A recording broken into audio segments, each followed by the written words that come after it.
নমস্কার, আমি doctor Manojendra Narayan Bhattacharya, senior consultant surgeon, ENT head and neck surgery. আমি পিএলএস হাসপাতাল, ফোর্টিস হাসপাতাল আনন্দপুর কলকাতা এবং অ্যাপোলো ক্লিনিক নরেন্দ্রপুরের সঙ্গে যুক্ত আছি। আজকে যে বিষয় নিয়ে আমরা আলোচনা করব সেটা হলো কান থেকে রস বেরোনো কিংবা ইয়ার ডিসচার্জ।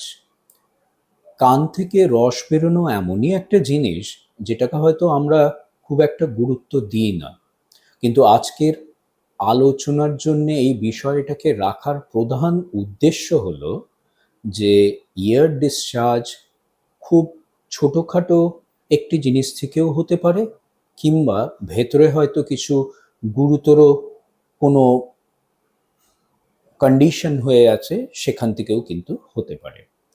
আপনারা নিশ্চয় আগের ভিডিওটি দেখেছেন যেখানে আমরা কানের ভেতরের গঠনটা কিরকম সেটা নিয়ে আলোচনা করেছি। ইয়ার ডিসচার্জ বোঝাতে গেলে এই গঠনটা যদি আপনারা রিক্যাপিচুলেট করেন কিংবা আবার যদি ওই ভিডিওটা দেখে নেন তাহলে আপনাদের মনে হয় বুঝতে সুবিধা হবে। প্রথমে বলে রাখি যে ইয়ার ডিসচার্জ কিংবা কান থেকে রস বেরোনো এটা কিন্তু একটা সিমটম, এটা কিন্তু রোগ নয়। যেরকম আমি আগেও বলেছিলাম যে আমার জ্বর হয়েছে, ধরুন জ্বরটা তো সিমটম, সেটা ডেঙ্গুর থেকে হতে পারে, ম্যালেরিয়ার থেকে হতে পারে, নিউমোনিয়ার থেকে হতে পারে, নানাবিধ কারণ থেকে কিন্তু জ্বর হতে পারে। সেই রকম কানের রস কিংবা ইয়ার ডিসচার্জ সেটা কিন্তু নানাবিধ কারণ থেকে হতে পারে।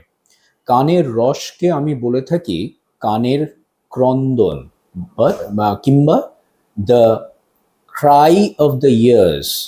ভেতরে কিছু হচ্ছে, কান তার জন্যে কাঁদছে। এইবার ধরুন এক ব্যক্তি কানের রস হয়েছে, সে আমাদের কাছে এলো। আমরা কি করি? প্রথমে আমরা সেই ব্যক্তির কাছ থেকে কিছু ইতিহাস নিয়ে থাকি, অর হিস্ট্রিটা নিই, যে কবে থেকে রসটা হচ্ছে, রসটার সঙ্গে কি ব্যথা আছে কিনা, রসটা কিরকম হচ্ছে, গাঢ় না পাতলা, রসে কোনো রকমের গন্ধ আছে কিনা, রসটা রংটা কিরকম, এটা কি হলুদ রং না কোনো রং ছাড়া কালারলেস, কিংবা লালচে একটু ব্লাড মিশ্রিত রস কিনা, রসটা হওয়ার আগে কিছু হয়েছিল, যেরকম কোনো সর্দি লাগা কিংবা কোনো ধরনের আঘাত লাগা কিংবা কোনো অপারেশন কানের মধ্যে হয়েছিল কিনা, কানে কোনো আওয়াজ হচ্ছিল কিনা কিংবা এখনো আওয়াজ হচ্ছে কিনা, মাথা ঘুরছে কিনা এই রসের সঙ্গে। এই নানাবিধ আমরা ইতিহাস নিয়ে থাকি। এই ইতিহাস নেওয়ার পর আমরা কানের ভেতরে পরীক্ষা করি।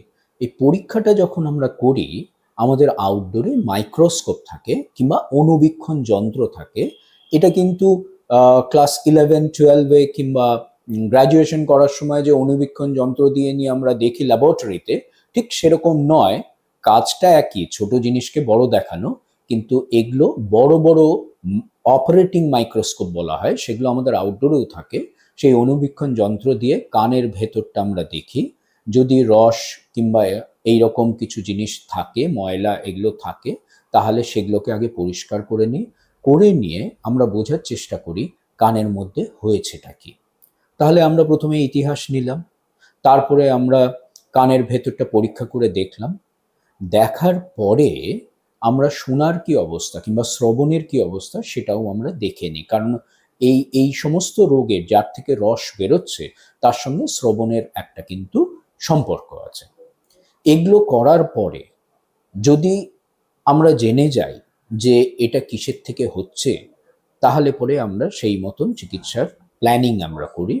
যদি আমরা ভাবি যে এর সঙ্গে আমাদের কিছু আরো পরীক্ষার দরকার আছে, তাহলে পরে সেই অনুযায়ী, যে পরীক্ষার দরকার সেই অনুযায়ী আমরা রক্ত পরীক্ষা বলুন কিংবা কিছু স্ক্যানিং বলুন, এই স্ক্যানের মধ্যে সিটি স্ক্যান হতে পারে, এমআরআই হতে পারে, এক্স রে হতে পারে কানের, এগুলো আমরা করে থাকি। এগুলো করার পরে আমরা একটা কনক্লুশনে আসি যে কানে কি হয়েছে এবং তার কি চিকিৎসার দরকার। এই অবধি তো আমরা বললাম যে আমরা প্রত্যেকটা পদক্ষেপ কিভাবে এগোই কান থেকে রস বেরোনোর জন্য।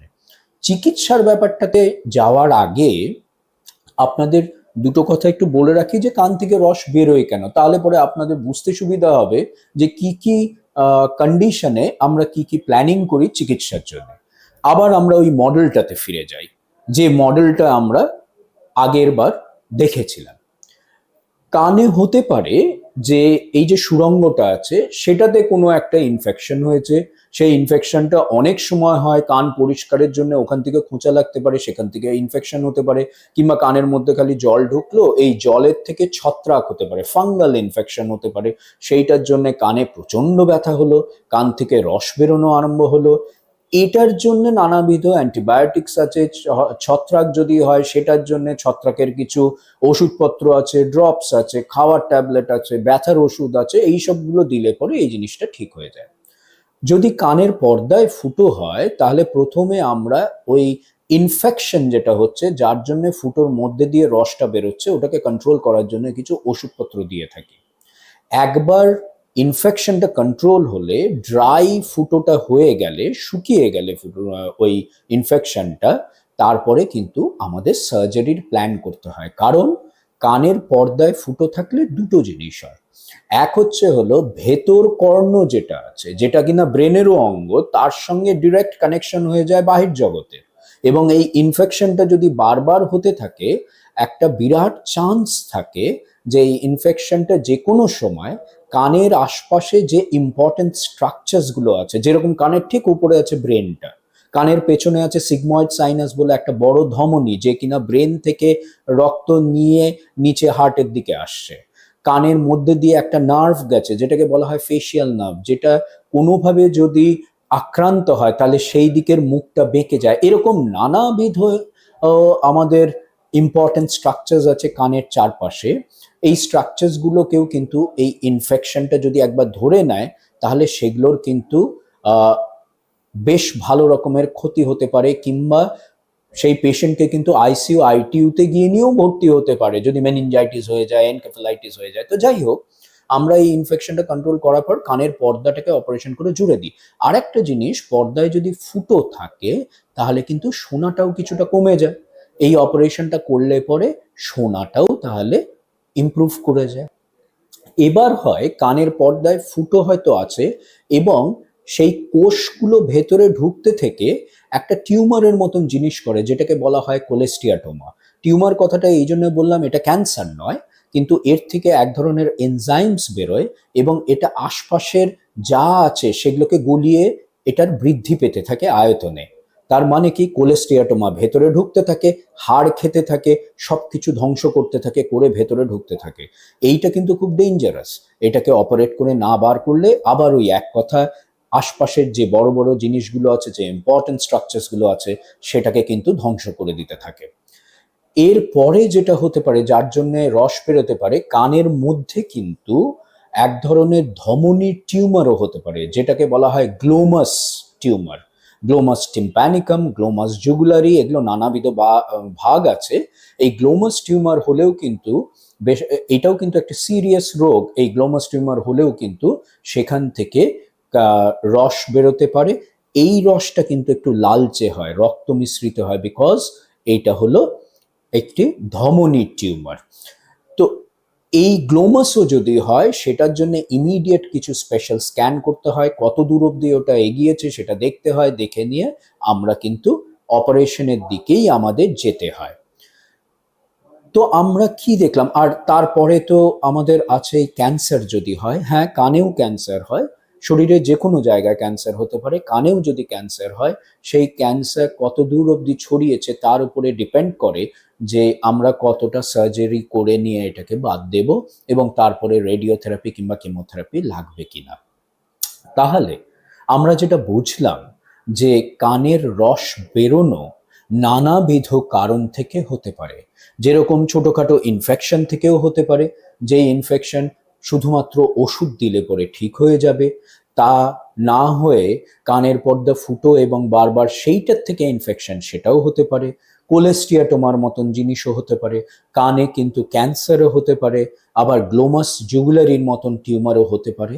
এইরকম নানাবিধ কারণ সেখান থেকে কান থেকে রস বেরোতে পারে, এবং প্রত্যেকটা কারণের জন্যে রসের কিন্তু চারিত্রিক ডিফারেন্স হয়। তার মানে কোনোটাতে গন্ধ বেশি হয়, গন্ধ কম হয়, রং ডিফারেন্ট হয়, কোনোটায় বেশ জলের মতন পাতলা হয়, কোনোটায় আবার ভীষণ গাঢ় হতে পারে। তো এই রূপ আমরা ইতিহাস নিয়ে, কানের আবার পরীক্ষা করে, এবং দরকার পড়লে ইনভেস্টিগেশনস করে নিয়ে ডায়াগনোসিসে এসে আমরা প্ল্যানটা করি কি ধরনের চিকিৎসা করলে পরে 100% কিওর করে দিতে পারি। নমস্কার।